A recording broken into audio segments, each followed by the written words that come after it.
Future, এটা এমন একটা শব্দ যা না চাইলেও মানুষকে ভাবতে বাধ্য করে। যদি তোমারও আমার মতো ছোট থেকে শুধু একটাই প্রফেশন গোল ছিল, তবে কংগ্রাচুলেশন, তুমি একদম রং পথে যাচ্ছ। দেখো, সবাই বলে যে জীবনে শুধু একটা লক্ষ্য স্থির করে তার দিকে আগাও। এখন আমি তাদের কেমন করে বোঝাই যে জীবনে সবসময় সবকিছু হয় না, যখন তখন যা কিছু হয়ে যেতে পারে। যাই হোক, দেখো, এইটা পার্ট 1।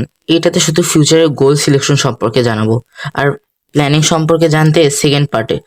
তুমি এখন একটা খাতা আর কলম নাও, সেটাতে তোমার ছোট থেকে আজ পর্যন্ত যা কিছু করতে ভালো লেগেছে বা ভালো লাগতো, তুমি ভালো পারো, সে সব লিখে ফেলো।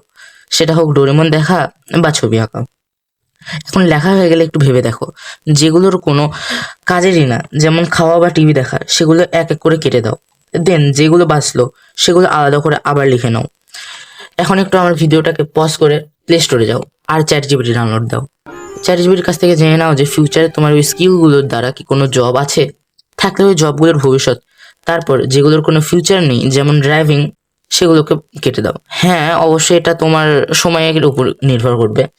তারপর বাকিগুলো প্লাস তোমার ছোট থেকে থাকা গোল আর আমার রিকমেন্ডেশন বিজনেস, এগুলো একটা পেজে লিখে রাখো। অবশ্য তোমার ছোটবেলার গোলটাও আমাকে কমেন্টে লিখে জানাতে পারো। আর এই গোলগুলো পূরণের জন্য প্রপার প্ল্যানিং পেতে আমার সাথেই থাকো। বাই।